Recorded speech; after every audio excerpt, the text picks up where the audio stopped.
how the dig got started, I'll show you this map here.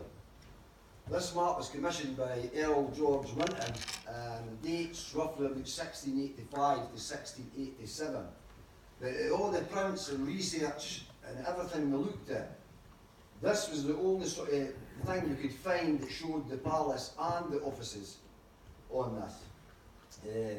But how we got started, myself and Gordon were metal detecting just in the sort of fields in this area, and Gordon happened to mention, wouldn't it be great if we could sort of metal detect in the orchard, Seton Castle. So when I went home that night and that great thing called Google, because I didn't know who owned Seton Castle, I googled it and I found it was Stephen Leach and Heather Leach.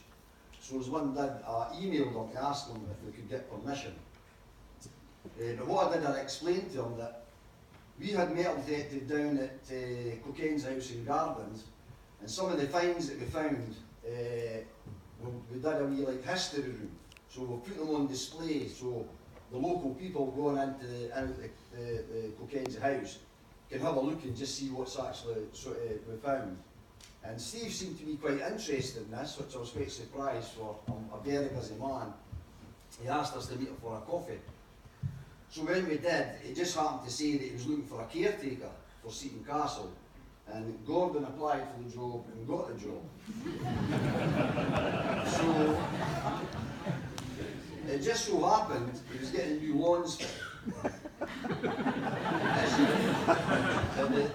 The lawns had been ruined, so he was going to get lawns. He told us he was going to get 2 or 3 tonne of topsoil and get them levelled off. And he says, you've got 2 weeks if you want to do some metal detecting. And we found some interesting coins and stuff, but the most interesting things that we thought we found was as we were just putting the spade in, and you were hardly 100 mil under the ground, and we were saying, this is just like a wall, there's something here. So Gordon asked Steve if there was any chance that he could delay the laying of the lawns and give us permission to do a wee archaeological dig. And he told us you've got 6 months, and that was in October, so we had 6 months in the winter to do this dig. And we all worked, so it was at night time and weekends. So I got in touch with Andrew Robertson at East Lothian Archeology, and I explained to him what we wanted to do with his guidance and help, and he agreed. And then we got the geophys team in from Edinburgh who came out, and that was the first sort of geophys picture we got, and to us it just looked like nothing. Just a little bit. And we did have a wee idea, so we'll do a wee test bit here and here. But what I did is I put the picture to a negative, which gave us a more indication where to dig, and we were sort of right where we thought we should dig. So our first trench started, that's me and Gordon, I don't know why I did that, but that was it. And Gordon was in it and being cool with the first floor to dig. This was our first trench.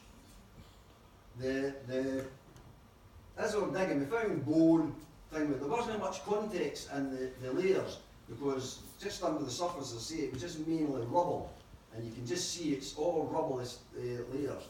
But we were told, and we reckon that these cobbles are 15th century.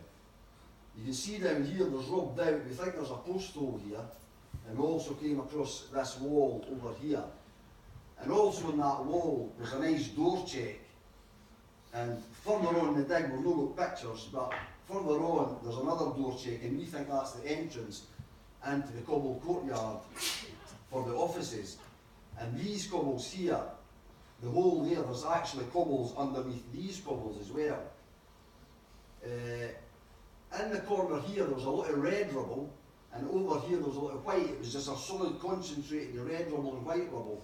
And we, personally, we think that this could have been the post hole, there could have been a shelter here, and when the stonemasons were building the existing castle as it was, this is where they could have been dressing the stone for this castle. So we decided to go up to our next dig, and you look, which we dug here.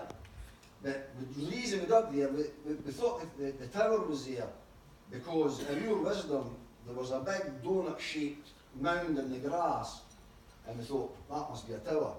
But when we dug it, it was an old tree root. Lesson learned. So we decided to come across a meter, and we decided to see if we could line up the wall and come down. But as we were going down, and you can see here, we cut across this, and we could see it was a curve in the wall, but our idea was to see if we could pick up the wall, which we did here. And we also found a wall coming off here, but this wall here, believe it or not, you're only taking the turf off the ground, and that wall is sitting there.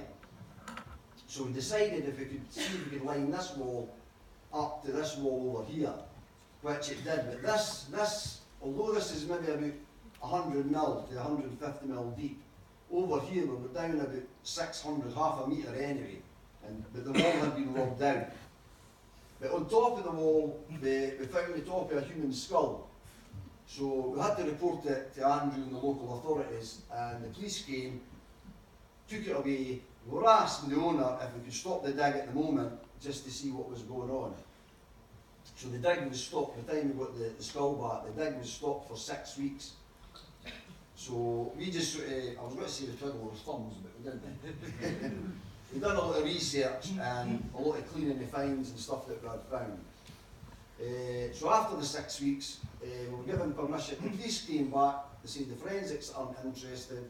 They reckon the skull could be 400 to 500 year old, and they just gave us it back. So after that, the dig started back. So that was 6 weeks of practice. So I'll hand you over to Frank now, and he'll take you on to the wee second part of the dig. Thank you.